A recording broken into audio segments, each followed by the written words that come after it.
Meeting. She is, all of that. So good afternoon, everybody. Welcome to this webinar focusing on Ofsted and being ready for it as much as we possibly can do. It does say primary on the screen. It is actually for primary and secondary as well as we go through.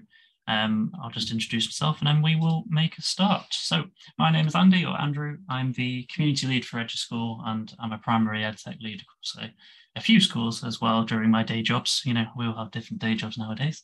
Thank you very much for joining us. It's lovely to see a few of you introducing yourselves in the chat. And I can see we've got an all through establishment, which is what I love to talk to schools like that, because we can talk about lots of different things. Today's webinar is going to split into three different parts. The first part is going to be focusing on the Ofsted updates. These updates were towards the back end of last academic year, but were very much still relevant because they apply all the way through to 2027. So I'm going to be giving you the summary version of those, not going into them in a huge amount of detail. The focus of today is going to be on subject leaders and what the expectations are for subject leaders associated with Ofsted. And that's in the second part of our training. And the third part of the session today is going to focus on mainly solutions. Essentially, anything that we can provide for you to give you that little bit of support moving forward.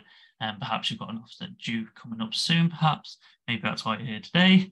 If so, hopefully we can provide some solutions for you as we go forward. We really intend for this to be a dynamic session. We have a quite small amount of people here today, which is great because we want to encourage you, we want you to participate as much as possible.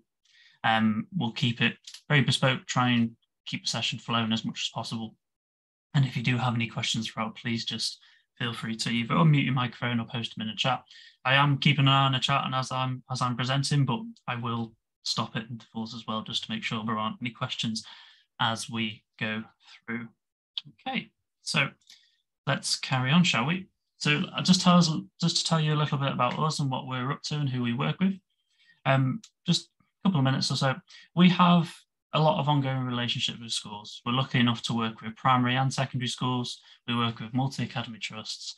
We work with a few independent schools as well as providing some alternative provision for some schools as well. And we are beginning to branch out internationally as well. I've been working recently with a school in Sweden, for example, which we'll go into that a little bit later. If you do have any questions, as I say, you know, what are you looking for from today's session, for example, please feel free to post it in the chat as we go through. And the reason we're talking about this linked to eduu.school, as you can see here, is that eduu.school has recently gone through a couple of Ofsted inspections, and there's been quite some interesting feedback from those that we can hopefully make use of in other schools moving forward. The session itself is due to finish at around 2:45, around 5:45. We'll finish about 5 to 10 minutes before that opportunity for questions, and then I'll hang around till about around our 2:45 time, just in case there's anything you wish to ask me at the end of the session. So let's get on to those.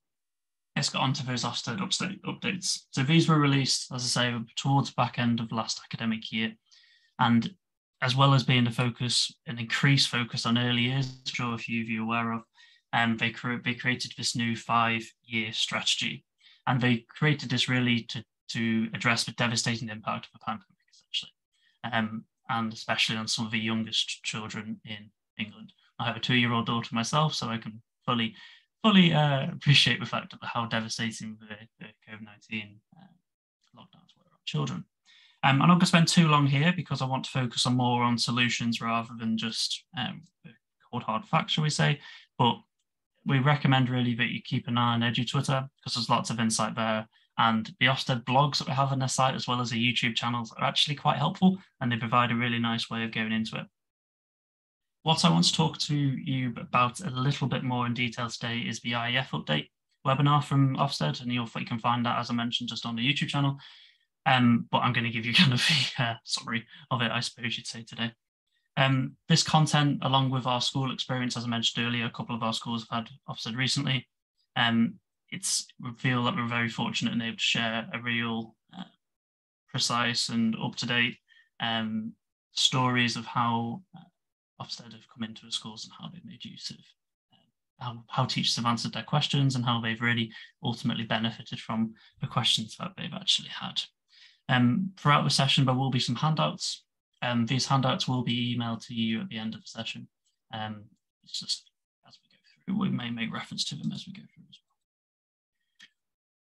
So we're going to unpick this IEF, the Education Inspection Framework, in a little bit more detail.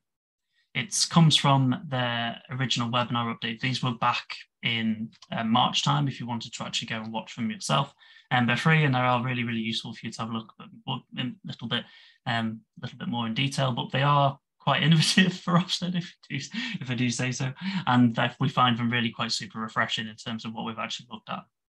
But their collective message really is focusing on reducing stress around the actual inspection, reducing stress around the actual inspection period itself. And Chris Russell, who I'm sure you know is the National Director for Education within Ofsted, he talked about increasing communication, saying that nothing is hidden at all, and frameworks are out there, including blogs, etc. And one message was abundantly clear, and this is what our schools found out as well throughout the Ofsted inspections that they had, was that don't do things for Ofsted's benefit, don't do things for us, as they were saying. And they want to know what your children see in school. They want to see your school in action, and they want to see ultimately what do the pupils know and remember and do. Now that kind of last part, focusing on knowing, remembering and doing, is the challenging part, and that's the bit that our schools found was most challenging from our actual Ofsted inspections. The Ofsted inspections that I'm speaking about were very fortunate to work with schools who were Ofsteded, and from there we actually got the opportunity to speak to some of the principals of those schools.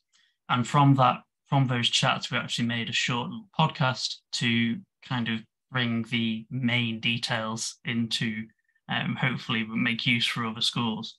And this was, the head of the school was a man called Matt Wynn, and he joined one of our previous panel events, which I say we converted into a podcast. I'll send that to you towards the end of as well. It just gives a little bit more detail as to what we're talking about today, rather than just the sped up version as we go through this session today. So while we must of course look at the whole process, we have to, and as I mentioned, we go into a lot more detail on that during the podcast. As subject leads, which is what we're talking about today primarily, it's what we want to dig down, or shall I say deep dive of sorts, into our particular subject. The Ofsted Early Education Deputy Director spoke about the fact that deep dives, it's a word that's become a little bit tainted, shall we say, because it's a word that's become very common with Ofsted, but it focuses on the methodology, and it's about getting to the heart of the effectiveness of your school curriculum. And effectively, it's actually this process that you can see on screen here, which is just taken directly from one of the Ofsted documentations in there. So it's effectively a process of sorts. It's hard to describe in a huge amount of detail, but I'll go through it as we go through now. First of all, they contact the school and have a conversation with the leaders. This is called the top level view, as they call it, of the curriculum. Leaders talk about essentially what the learners are being up to. This is top level view here. Just to note on that part, the inspectors don't have a preferred curriculum method, so to say. There's some schools that have a thematic approach, for example, particularly in primary ages. There are some schools that don't have a thematic approach, but they don't have a particular preference in terms of it's more about focusing on what the students are actually learning about. It's educationally focused, and this happens the day before the inspections actually begin. It'd be I assume a Zoom or a Teams type thing. So this is a top level view. From there, the Ofsted inspections, from what we've been told, they make a decision then on what they're actually going to view, which subject. So be it history, geography, etc., whichever they choose to have a look at. And then from there, we know that once we've done this top level view, we'll go into a little bit more detail. Then once they actually get there, want to get to the school, and they collect and connect everything together. And then they, at the end, bring it together into their actual view itself. So I'm taking this exact quote from Ofsted, so I'm going to make sure I read this properly. So a deep dive is not a subject inspection. it seems, and just to paraphrase, it seems like an odd thing to say, but rather it's their way of getting to the heart of the quality of education through a selection of actual subjects. So if they've chosen music, for example, which we have had in one of our schools, it's because we want to get to quality of that and identify common areas of strength across different subjects as well through a selection of subjects, connecting that curriculum together. Again, that connection word is really important. And it's to identify, as I mentioned, common strengths across different subjects, school intent, what you do well. And really the deep dive is to see is what is happening in your subject as a subject leader in line with that education focused conversation that they've had at the start, essentially, which is what the head teacher has shared with them in the initial part of the actual Ofsted inspection. So what is common across subjects and what's the difference? How does it reflect across different subjects within your curriculum? And the start and end points are really, really important with this. What do schools intend children to learn? And what do they intend to learn, and what are the actual outcomes of that? So it's that kind of conversation. I know it's quite a lot to take in, and I'm trying to paraphrase as much as possible whilst keeping the actual key information as we go through. So how do we connect it to that big picture? Again, this is taken directly from one of the Ofsted documentations. I mentioned it earlier, talking about this top level conversation, and then talking about the curriculum discussions, carrying out the deep dive and other activities, and then connecting that back to the start. So it's about making sure that everybody's on the same page. Everybody's talking the same language. Everybody's focused on the educational benefits of your actual curriculum. Does it match up to the early conversation? Does what they find out connect back to the top level? How does it stack up? Do inspectors and senior leaders agree in the areas for improvement? That was one thing that the areas of strength and the areas of improvement, that's one thing that Matt told us about during his discussion with us. He explained that it was very much a discussion. Do we agree with this? Do we not agree with that? As opposed to just being told, this is what we believe the strengths and weaknesses are. Talk about what's going well, what needs a little bit more work, and area for your school's improvement. So I want to really focus now on what schools are going to be asked. Now, this is purely based upon our experience, in terms of based upon the Ofsted guidance already in place, and also based upon what we've actually got as evidence of that. So let's lower it down. What exactly will Ofsted ask as a subject lead? So Ofsted will ask you a few things. Now, as I say, we've got these based upon what we've done. I'm going to try and make sure I read through them slowly. If you want, you're more than welcome to take notes of this. Of course, more than welcome to. You will receive a recording of this webinar after you've attended. So please, you're more than welcome to have a look through at another time to go into it in a little bit more detail as well. So what we found is that Ofsted will ask about your school curriculum, how this is organised. They may ask how the curriculum has been decided upon, how the leadership of the curriculum is distributed or delegated, for example, and how much leeway staff have in making changes to that curriculum. From there, we found that they'll ask about how leaders break the curriculum up into smaller chunks and how these are put into order so that the students know and remember more over time. So that's not just about chronology and history, for example, just in terms of what order that they've been learning about their particular subjects, be it thematic or not. You have heard it time and time again, because this is so very important at your inspection. How do you ensure pupils know what they've learned in the past and remember more over time? Of course, inspectors will also want to know what you do to support pupils of SEND, for example, and how you're supporting early career teachers and the approaches of your support to these members of staff as well. As I say, you don't feel like you have to write all that down, you'll get it all in the recording afterwards. But essentially, it's about how things connect back related to that previous slide that I showed you, how it links back to connecting back to a bigger picture as well as you go through. Now, this is all very heavy. This is all very heavy thoughts for a Tuesday afternoon.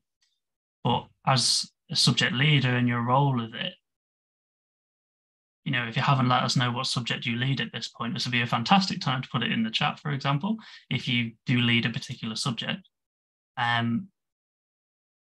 Please let us know and we'll make sure we can tailor this next part to you. That quote on the board that sound like I'm back in the classroom again. Look outside your school gates will bear enormous fruit, right? It's from Dan Lambert said this. And he was talking about it during the EIF webinar.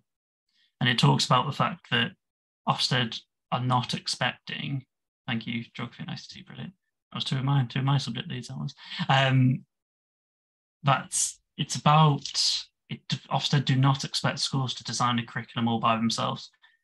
As a part of my role as a community manager here at eduu.school, I've spent a lot of time working with schools on curriculum, and all too often I speak to a school who end up taking eduu.school on, and they say, we've spent the last 3 years developing our curriculum and this did it in 5 minutes. It's that type of conversation. Ofsted aren't expecting schools to make it up, so to say. They're expecting them to take ideas from other schools, take ideas from other curricula, and go from there. So what I'm talking about here is there's some expectations for primary schools as well. If we do have, I know we've got an all through school in today. If there are any secondary schools, I'll move on to that if you let me know. Which year groups we're working with. So the expectations for this is that the collective of staff give thought as to what your children are learning and what they want to remember. So to overcome this challenge of your curriculum, you don't have to make it yourself. If curriculum design, don't have to design it yourself. You can work with other schools. You can use schemes of work and you can use subject specialists. There's no need to suffer there in silence. You can actually use solutions like eduu.school or anything similar to actually help with that. But one thing they have made quite clear in their guidance is that schools must be ambitious and coherent. You don't have to be a subject level specialist. You don't have to have a degree in that particular subject, for example, but they must be coherent in that. And that's the thing that from the schools that I've been working with, that's the part that they found really challenging, is that teachers are being given subjects as part of their subject leadership that perhaps are not as strong at, and they have to learn quickly of how to actually make to be as much as coherent as possible to do that. So the part I'm about to explain now is the part what leaders can have evidence for. Now, this is from one of our primary schools. Again, as I mentioned, I'll focus on this a little bit, but I'm sure it applies to secondary as well.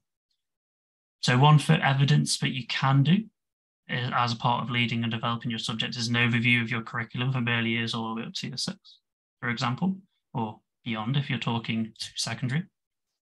You can show how senior leaders support subject leaders and then support within a specialism, e.g., for example, joining associations, working in clusters, working with a curriculum expert, for example. Subject leaders and senior leaders share the conversation. It doesn't have to be, don't have to have these sessions alone, for example. If you're a subject leader of Ofsted, you can have a senior leader there with you as well. And ultimately, one thing that's really great is you can choose who the best person is to actually talk about this. If they're asking to meet about your history curriculum, you're going to send your history lead, or you're going to send them with your Key Stage 2 lead as well at the same time, for example. So that was all very, very heavy, and I fully appreciate that for the last 15 minutes. That's quite a lot to take in. So I wanted to firstly give you something really practical, something that you can hopefully make use of. Now, these are some examples of the questions that our schools have been asked during their recent Ofsted inspections. Now, these questions at the top here, as you can see, so the questions at the top here focusing who chooses what is taught on a history curriculum and why. This links back to the connections part that we focused on earlier. How do you assess history? Fairly standard. How do you support SEND? We mentioned that earlier. Now, I think from our discussions, you could probably take the word history out there and replace it with any of your subjects, really, because these are examples of what your school could be asked from an Ofsted from an Ofsted inspection. Please don't feel like you have to write these down. Please don't feel like you have to write these down. These questions, if it's beneficial to you, and you can let me know in the chat, we're more than happy to send you the longer list of these questions at the end of this session. And from there, you can have those as part of the thank you for attending today's session. Just let me know in the chat, just say yes, please, or whatever. Whichever suits you. We're more than happy to send these through along with, we've got, I think it's another three page what we've got with this. So just, like I say, just let me know. We're more than happy to send these. Please don't feel like you have to write them down. So this part up here. So this was meetings with the leader. This is the leader of the subject. As I say, they could choose whoever they wanted to. They could choose whoever they wanted to actually attend that particular meeting. And that's from our experience what we found. And this part down here was meeting with the staff after their particular lessons. And you can kind of see, yeah, no problem, Sharon, will do. Thank you very much. It shows what key vocabulary you use. This is obviously talking about history, so there's obviously relations there to that particular subject. But you can kind of see from the actual questions.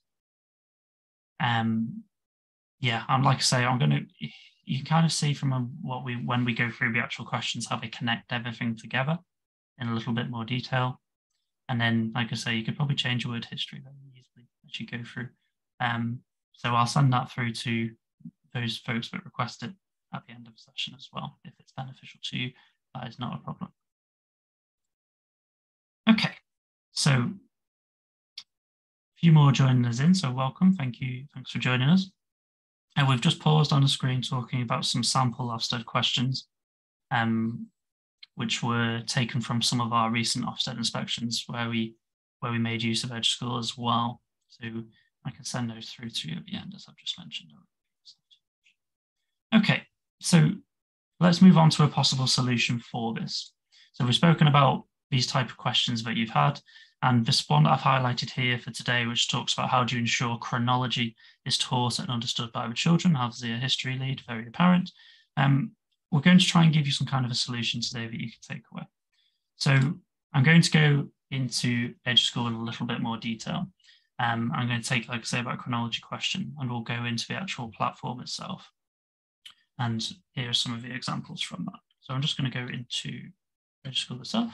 Hopefully you can all see that, absolutely fine. So this is the eduu.school Online Learning Platform, and this is exactly what our schools used to explain to the Ofsted inspectors about their curriculum. Now, the first thing that they did was they took the Ofsted inspectors to the curriculum plans area. Now I'm using a demo account here, so I have all of the subjects in there, but you could make use of this as a particular subject lead, for example.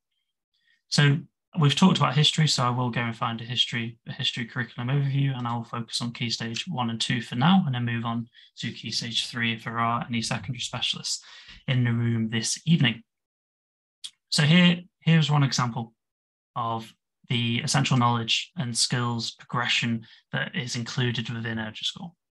eduu.school is a fully thematic approach, and it's got a theme per half term per year group, essentially. And the idea is it's designed to be 6 weeks worth of learning, essentially. So the key with this, and what we've realized from the chronology area, which I'll focus on here, is that it's about starting things early.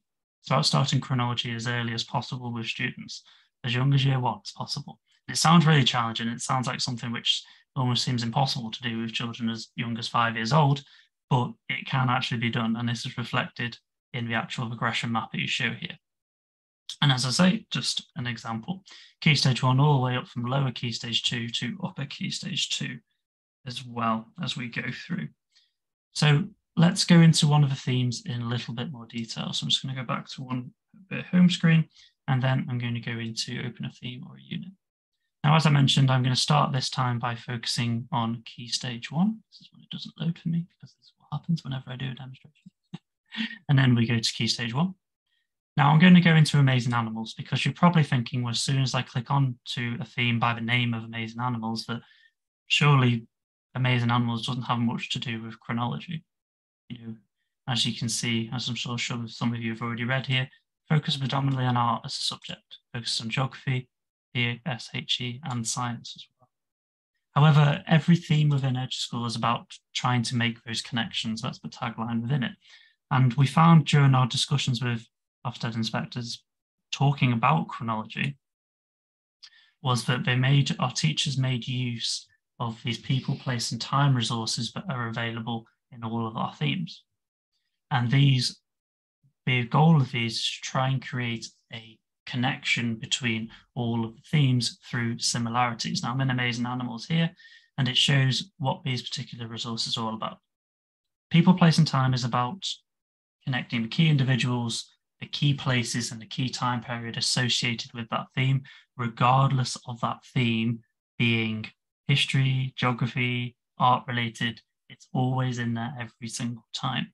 So our teachers, through the use of this particular resource and of the curriculum maps, which I showed you earlier, were able to really connect the learning across different subjects as they go through, regardless if it was a history theme or a geography theme or etc. And it's very consistent across all the themes as well. And what we found was that teachers were using the people to explain the places, using the places to explain the time periods, and then time periods to explain the people as well as you go through with it. So let's go into Amazing Animals in a little bit more detail to show you what you can expect from each of the themes. Now, this document here, theme overview, I call it medium-term plan. It's just the way I'm inherited brained with from primary teaching. But this document reflects everything that's going to be covered in that particular theme in a little bit more detail as well. So Key Stage 1, we've seen what that looks like. Let's go into a Key Stage 2 theme, and this time go into a theme which is perhaps more focused on history, but to give you some kind of examples as to how it's very similar as well. So Romans itself, as you can imagine from the name of it, does have a large focus on history. So you do expect elements of chronology within that theme as well. But if I go into people, place, and time once again, you'll see it's very similar as you go in as well. Similar to Amazing Animals, and this is reflected in Key Stage 3 as well. But what about the lesson content? Now, this was one part that was very important within the Ofsted inspections because students and teachers need to speak confidently about what the students are actually learning about. Now, eduu.school was developed to provide essentially as much needed as possible to deliver the learning itself. We try and give you 80 to 90% and you can take the rest from there. So these are just some of the examples of the lessons that are included within each one of the themes. As I mentioned earlier, the idea is that this theme is delivered over a process of around 6 weeks, but some schools have been delivering this as a project-based learning activity. Some have been delivering it as support after school, for example. There's been many ways this has been delivered. But the one thing that we noticed through discussions with Ofsted was that they liked the fact that everything was connected. And as they said, you don't have to invent your curriculum yourself. You can make use of resources like this. Each lesson has teacher notes included in a huge amount of detail, and there's also teaching slides as well. I will try and open this one, but I know there has been issues with it for the last 24 hours, so I'm just going to open this via another source and then go into some of the resources down here, which you can see as well.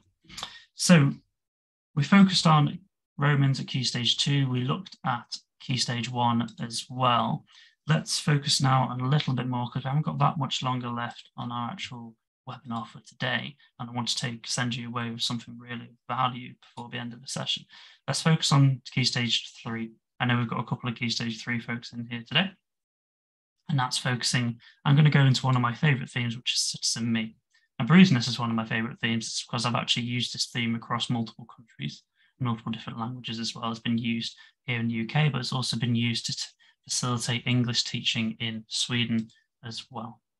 And you'll see just from looking at Key Stage 3 eduu.school, but there are similarities across the themes, but they're not identical. But the one thing that is common across all of our themes is the connected learning through mental health and well-being.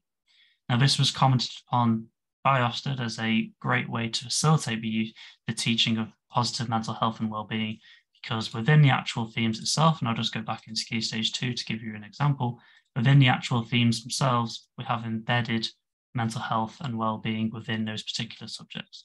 Within each of the explores, which are your lessons, you'll find 2 or 3 explores on each of the themes focusing on mental health and well-being. And these are linked to that theme rather than being standalone lessons as well as you go through. Now, let's go back into Key Stage 3, because I said I'd have a look at that in detail, and go into Citizen Me. Now, the Citizen Me theme focuses on, as you can imagine by the name of it, citizenship. It talks about diversity, it talks about identity and cultural differences, and how we can accept cultural differences and embrace cultural differences as well as we go through. And you see the lesson format, very similar once again. And this is all part of connecting your learning together. It's not about making sure that it's identical, but what it is making sure is that things are consistent as you go through as well. And that your teachers can confidently talk about it, because your teachers can have access to all of this documentation in here, the outcomes, the assessment opportunities, people place and time, mentioned that earlier, knowledge bank, all of these documentations are available for the teachers within eduu.school as well. So that's eduu.school in a very short nutshell.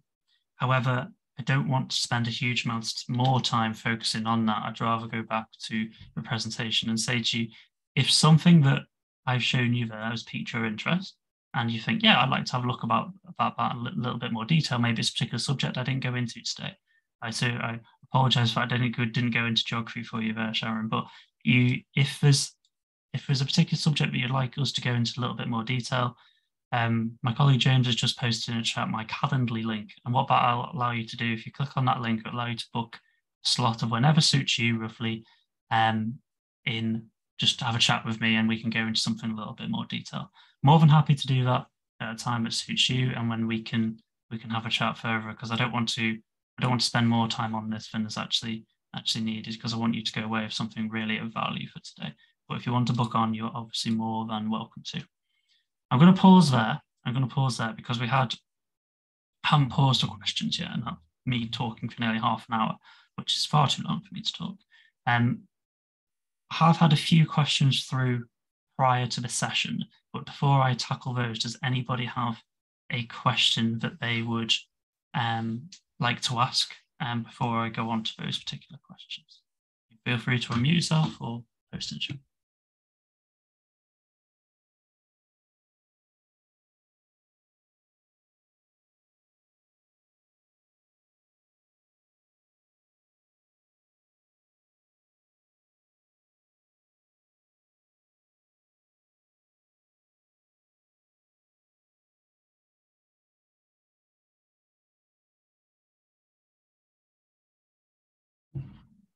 Thank you for your question, Charles. So what curriculum do I use? As in my school, we do make use of eduu.school. We make use of eduu.school at Key Stage 1 and 2 at my school. And we use that for a thematic approach in the afternoons. We teach English and maths separately, and then we make use of eduu.school for our foundation subjects during the afternoon. I hope that's what you meant. Just while if we get any more questions, one of the questions that we received was, do you have any tips how to juggle workload? Which I love the expression of juggle in this sense, juggling workload. Our main tips for juggling workload, if you're making use of something like eduu.school, is to use the resources right in front of you. A couple of schools that I've been working with recently are a part of a multi-academy trust. One school within the academy trust has been using eduu.school for the last 6 to 8 months. Yeah, about 6 to 8 months or so. And the other school that had just joined the Academy Trust have only started using eduu.school at the start of this academic year. And we led a training session at the start of academic year. And the first thing that the head teacher said to the teachers was, "We've bought this for you to make use of. Please use it." And it sounds absolutely ridiculous, but I've seen it many times with schools that they have the resources in front of them and try to make use of it as best they can. So please just try to do that. That's kind of what we suggest, is just make use of resources that are in front of you as much as possible. But I don't have any more questions for now. If you do think of any, please let me know. Tracy's asked, sorry I missed the start of the session, not a problem, but are there assessment activities for Key Stage 3? Yes, there are. Tracy, if you want to hang around towards the end, I'll just quite happily show you at the end. I'll just round up for now, if that's okay. Yep, no problem. Has it been successful in a deep dive or a small school? What's the cost? Yeah, not a problem. Thanks, Sharon. Again, can I? I'll just round up and we'll have a quick chat. Yeah, that's right. Thank you. Great. I'll certainly go into that in a lot more detail there. Right. So I want to finish off, and thank you both for your questions. Like I say, I'm more happy to come back to them right now. We want to give you some things that we can go away and you can actually have from us. We have a podcast, as we mentioned earlier. I can send you the Ofsted ready questions, which I showed you in a little bit more detail earlier, but we do also have some free lesson content as well, which you can make use of via eduu.school. And we can provide those from Key Stage 1 all the way up to 3. And from there, it could make some teacher's day and just say, hey, make use of this, it's free, go for it. That might help with workload as well. So we're more than happy to send those through. I'll talk very briefly to those who've just asked some questions now, but the best way of making sure that you can have that bespoke time with us is just by using the Calendly link as well, which I'll try and paste into the chat as well. Oh, James has beat me to it. There he goes. Well done. And, please feel free to sign up via that if you want a more focused chat on your particular school. It could be related to Ofsted, it could be related to Ofsted school. We're happy to talk about anything within that. So we are closing the end of the session now. I've said I'll hang around till 1:45. So thank you those, if you are logging off now, thank you very much for joining me this afternoon, and thanks for listening.